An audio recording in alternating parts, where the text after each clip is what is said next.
तो यूएई ने ईरान से बदला लेना शुरू कर दिया है, या यूं कहें कि पश्चिम एशिया में यूएई और ईरान के बीच जंग शुरू हो चुकी है। अमेरिका के अखबार वॉल स्ट्रीट जर्नल ने तो यही दावा किया, कहा कि यूएई ने ईरान पर सीक्रेट एयर अटैक कर दिया, आसमान से बम बरसाए और ईरान के लावान द्वीप को धुआं कर डाला। खबर है कि यूएई के हमलों में ईरान के फारस की खाड़ी में स्थित 78 वर्ग किलोमीटर में फैले लावान द्वीप को निशाना बनाया गया और वहां एक प्रमुख तेल रिफाइनरी पर अटैक हुआ। लावान द्वीप खार्ग-मार्ग द्वीप के साथ ईरान के सबसे महत्वपूर्ण ऑयल डिपो में से एक है। अमेरिकी अखबार कहता है कि हमला अप्रैल की शुरुआत में हुआ, यानी ठीक उसी समय जब ईरान जंग में 5 हफ्ते के लिए सीज फायर हुआ था। यानी रिपोर्ट कह रही है कि यूएई ने ईरान के हमलों का बदला ऐसे समय लिया जब ईरान तैयार नहीं था, क्योंकि बम बारूद की बरसात रुकी हुई थी। हालांकि इससे पहले ईरान ने यूएई को दहलाने में कोई कसर नहीं छोड़ी थी। ईरान की ओर से अमेरिकी मिलिट्री बेस को निशाना बनाने के नाम पर दुबई और अबू धाबी जैसे शहरों पर हमले हुए, भयंकर तबाही हुई। फुजेरा हो या दुबई एयरपोर्ट, हर जगह ईरान के ड्रोन मौत बनकर पहुंचे। इसके बाद जंग में शामिल ना होने की रणनीति पर चल रहे यूएई ने बदला लिया और लावान द्वीप पर अटैक किया। कहा जा रहा है कि कुछ हफ्ते पहले ईरान ने यूएई के फुजेरा में जो आफत बरसाई थी, वो यूएई के अटैक का जवाब था। यानी यूएई और ईरान दोनों ने हमले के बदले हमला किया और बदले के बदले बदला लिया। दिलचस्प बात यह है कि इस सब पर अमेरिका चुप रहा, या यूं कहें उसने यूएई का साइलेंट सपोर्ट किया।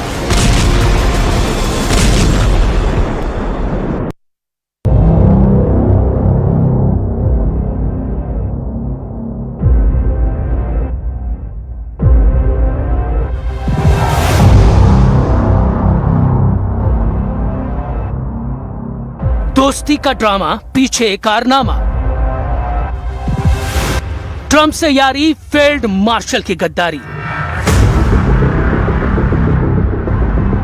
गद्दारिस्तान फिर बेनकाब। पाकिस्तान का चाल, चरित्र और चेहरा फिर बेनकाब हो गया है। एक तरफ दुनिया के सामने दोस्ती का दिखावा, दूसरी तरफ पर्दे के पीछे ट्रंप से दगाबाजी का खेल। अब पाकिस्तान का वही डबल गेम दुनिया के सामने फिर एक्सपोज हो चुका है।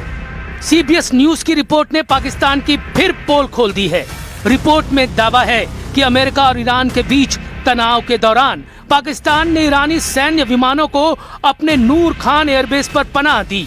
यानी ऊपर से दोस्ती का नाटक और अंदर खाने ईरान को सेफ हेवन दिया गया। रिपोर्ट के मुताबिक ट्रंप के सीज फायर ऐलान के कुछ ही दिन बाद चुपके से ईरान के कई विमान रावलपिंडी के नूर खान एयरबेस पर उतरे। इनमें ईरानी एयरफोर्स का RC-130 हरक्यूलिस विमान भी शामिल था, जो दुश्मन की गतिविधियों पर नजर रखने के लिए इस्तेमाल होता है। रिपोर्ट में अमेरिकी अधिकारियों के हवाले से दावा किया गया है कि इस कदम ने पाकिस्तान की निष्पक्ष मध्यस्थ की भूमिका पर सवाल खड़े कर दिए हैं।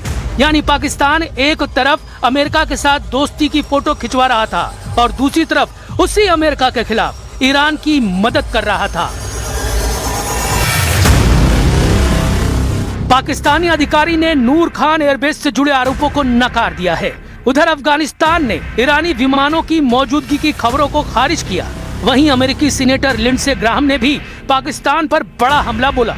उन्होंने कहा, मीडिया रिपोर्ट सही साबित होती हैं तो ईरान, अमेरिका और अन्य पक्षों के बीच मध्यस्थ के रूप में पाकिस्तान की भूमिका का पूरी तरह से दोबारा आकलन करना पड़ेगा। उधर इजराइल के प्रधानमंत्री नेतन्याहू ने भी पाकिस्तान पर बड़ा आरोप लगाया। नेतन्याहू ने दावा किया कि पाकिस्तान से चलने वाले बॉट फार्म सोशल मीडिया पर फेक नैरेटिव फैलाकर अमेरिका और इजराइल के गठबंधन को तोड़ने की कोशिश कर रहे थे। We have several countries that basically manipulated social media with bot farms, with fake addresses to break the American sympathy to Israel, to break the American-Israeli alliance. And you trace the address to some basement in Pakistan. Pakistan का इतिहास गवाह है कि उसके चेहरे पर मुस्कान और आस्तीन में खंजर रहा है। यही उसकी असली पहचान रही है। अब बड़ा सवाल यही है कि पाकिस्तान की इस दगाबाजी की ट्रंप सजा कब देंगे।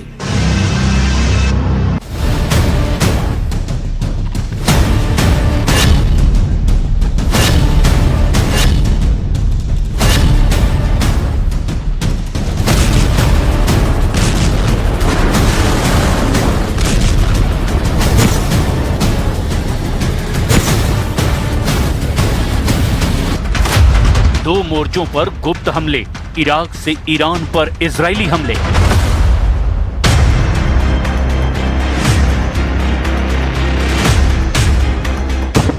यकीन करना मुश्किल है, लेकिन ये खबर 100% सही है कि इजराइल ने ईरान की पीठ के ठीक पीछे इराक में अपना जबरदस्त सैन्य अड्डा बना लिया है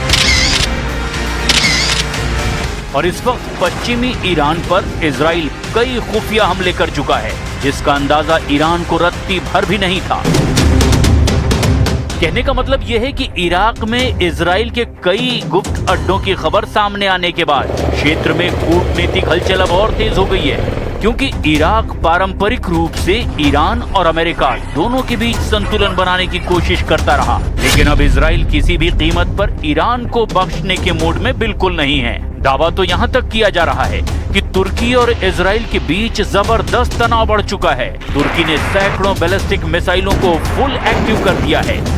जानकारों का दावा है कि इजराइल अच्छी तरह से समझ चुका है कि अमेरिका के भरोसे रहकर वो ईरान युद्ध नहीं जीत सकता और इसीलिए इजराइल ने एक साथ दो मोर्चों पर अपना मिशन शुरू कर दिया है। खाड़ी के देश कतर, सऊदी अरब, यूएई, बहरीन, जॉर्डन और कुवैत इस वक्त ईरान से पूरी तरह से नाराज हैं और अब हर हाल में ईरान को तबाह करने पर उतारू हैं। लेकिन दिक्कत यह है कि ये खाड़ी देश अपने दम पर ईरान से मुकाबला नहीं कर पा रहे हैं। वहीं अमेरिका को भी 39 दिनों के युद्ध में समझ आ गया कि ईरान को हराना जरा भी आसान नहीं है और इसीलिए इजराइल अब खाड़ी देशों का मसीहा बनता जा रहा है, जो कतर, यूएई, सऊदी अरब को भरोसा देने की कोशिश कर रहा है कि वो अपने हथियारों के दम पर न सिर्फ खाड़ी देशों को बचाएगा बल्कि ईरान को भी तबाह कर देगा, ताकि भविष्य में ईरान किसी भी खाड़ी देश पर हमला न कर पाए। ईरानी सेना के टॉप कमांडर की धमकी ये साबित करती है कि